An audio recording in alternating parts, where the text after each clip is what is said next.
तो आज हम लोग जो है 10th के बायोलॉजी में हम जो पढ़े हैं, आपका टॉपिक है परिवहन। तो परिवहन के बारे में समझते हैं। परिवहन का तात्पर्य होता है कि कोई सामान को एक स्थान से दूसरे स्थान तक ले जाना, चाहे वो पौधा हो या फिर मनुष्य क्यों ना हो। पौधे में जब हम एक सामान से एक स्थान से दूसरे स्थान तक कोई पदार्थ को ले जाने की हम बात करते हैं, तो पौधे में जल तथा खनिज लवण हुआ, कार्बन डाइऑक्साइड हो गया, सूर्य के प्रकाश, इस सब की उपस्थिति में जब हम भोजन अणु का निर्माण होती है, तो ये भोजन अणु जाते कैसे हैं? एक पत्तियों में बनते हैं, ये हम लोग जानते हैं, लेकिन पत्तियों से जड़ में कैसे जाते हैं, अन्य टहनियों में कैसे पहुंचते हैं। तो इससे हम क्या समझते हैं कि जरूर पौधों में जो है परिवहन का काम होता होगा। तो उसमें जो है परिवहन के लिए एक खास ऊतक पाया जाता है जिसका नाम फ्लोएम है। तो वो फ्लोएम के माध्यम से भोजन के अणुओं को जो है पौधों के अन्य भागों में पहुंचाया जाता है। तो आपके एग्जाम में कई बार सबसे इंपॉर्टेंट क्वेश्चन के रूप में आता है कि पौधों में भोजन के परिवहन के लिए कौन से ऊतक उत्तरदायी होते हैं। जस्ट इसी तरह से क्वेश्चन आपके एग्जाम में पूछे जाते हैं। तो आपका वहां पे आंसर क्या होना चाहिए? फ्लोएम। और वही अगर क्वेश्चन का दूसरा टाइप अगर करता है कि जलों में पौधों में जलों के परिवहन के लिए कौन से ऊतक जो है उत्तरदायी माने जाते हैं, तो जाइलम, क्योंकि जल का परिवहन जो है जाइलम करता है और भोजन का परिवहन जो है फ्लोएम करता है। तो ये जाइलम और फ्लोएम दोनों सम्मिलित रूप से संवहन ऊतक कहलाते हैं, ठीक ना। तो एग्जाम में अगर आपसे पूछा जाता है कि संवहन ऊतक कौन कौन है, तो जाइलम और फ्लोएम। जाइलम और फ्लोएम को संयुक्त रूप से कौन से ऊतक कहे जाते हैं? संवहन ऊतक कहे जाते हैं।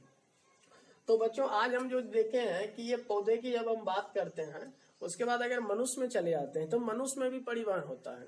मनुष्य में परिवहन के लिए जो है अलग अलग मार्ग विकसित हैं और उसके लिए एक माध्यम विकसित है। जिस तरह से किसी सामान को हम यहाँ से अगर मान लेते हैं अपने घर से अपने विद्यालय तक ले जाना है, या अपने जो है दूसरे मार्केट से कोई सामान लानी है, तो उसके लिए साइकिल या गाड़ी की आवश्यकता होती है। तो वो साइकिल या गाड़ी माध्यम हुआ। ठीक उसी प्रकार से हमारे बॉडी में कोई किसी पार्टिकल को जो है किसी तत्व को जो एक स्थान से दूसरे स्थान तक ले जाना हो, या किसी भी अशुद्ध पदार्थ या शुद्ध पदार्थ को ही एक स्थान से दूसरे स्थान तक ले जाना हो, तो उसके लिए भी हमारे शरीर में जो है कुछ मार्ग विकसित होते हैं और उस मार्ग में चलने के लिए एक माध्यम विकसित होते हैं। जैसे मान लीजिए कि मैक्सिमम हार्मोन आपके मस्तिष्क में बनते हैं, तो हार्मोन तो जाएंगे नहीं, तो हार्मोन जाते किसके माध्यम से? तो माध्यम हुआ ब्लड।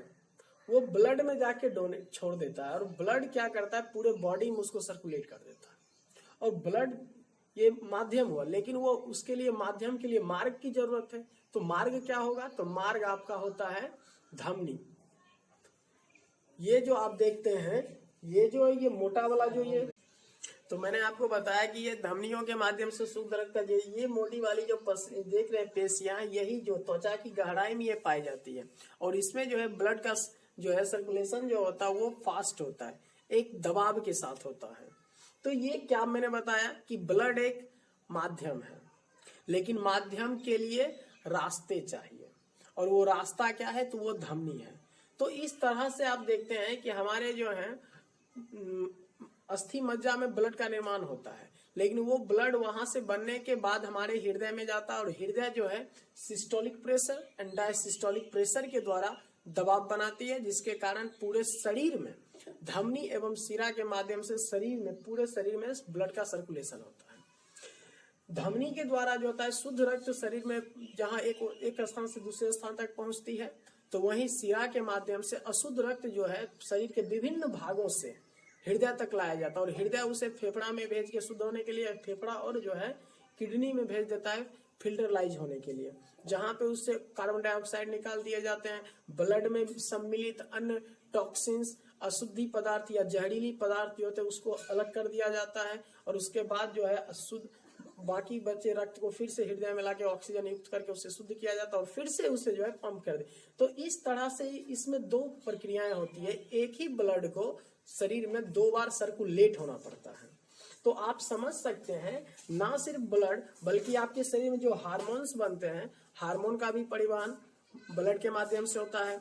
शरीर में उत्सर्जी पदार्थ बनते हैं, उस उत्सर्जी पदार्थ का परिवहन जो है ब्लड के माध्यम से होती है। और अन्य पदार्थ जो होते हैं, जैसे कि हमारे बॉडी में यूरिया का भी निर्माण होता है, NaCl का भी निर्माण होता है। तो ये सभी जो अशुद्ध पदार्थ होते हैं उत्सर्जी पदार्थ होते हैं वो रक्त के मूत्र के माध्यम से या फिर मल के माध्यम से हमारे शरीर से एग्जिट कर दिए जाते हैं। तो ये सारी प्रोसेस जो हमारे बॉडी में होते हैं ये सभी के सभी जो है परिवहन को ही दर्शाती है।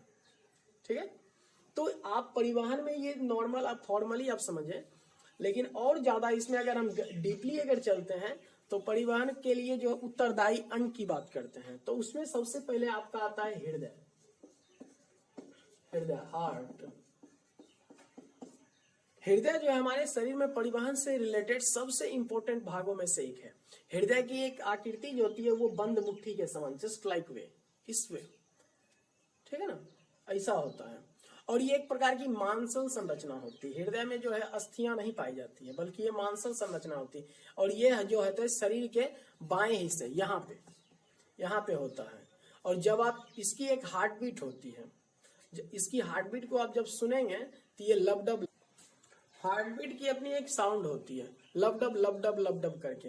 एग्जाम में कई बार पूछा गया है कि हृदय की आवाज किस तरह की होती है, तो आप जवाब देना है लबडब लबडब, ठीक है। और ये हृदय में जो होते हैं 4 चैम्बर्स पाए जाते हैं, 2 नीले और 2 आलिंद होते हैं, ठीक है। तो एग्जाम में ये भी क्वेश्चन ज्यादा करके एमसीक्यू में पूछा जाता है, मल्टीपल चॉइस क्वेश्चन में, कि हृदय में कितने कोष्ठक होते हैं। हिंदी में अगर लिखे तो कोष्ठक और नहीं तो चैम्बर, तो 4 चैम्बर्स होते हैं। हृदय में कितने चैम्बर्स होते हैं? 4 चैम्बर्स होते हैं। और यही 4 चैम्बर्स जो है एक तरफ से जो है शिरा के माध्यम से अशुद्ध रक्त जब आता है तो उसको फिल्टरलाइज करते हुए जो है दूसरे रास्ते से धमनी के माध्यम से पूरे शरीर में सर्कुलेट कर दिया जाता है। तो 2-3 इससे आप एमसीक्यू निकाल सकते हैं। पहला, हृदय में कितने चैम्बर्स होते हैं? तो 4। हृदय कैसी संरचना होती है? तो मांसल संरचना होती है। हृदय की आकृति कैसी होती है? तो बंद मुट्ठी के समान होती है। हृदय किस तरह की ध्वनि निकालता है, किस तरह की आवाज बनाता है, लबडब लबडब करके, ठीक है। तो ये सारी चीजें जो है काफी इंपॉर्टेंट होगी आपके एग्जाम के व्यू से।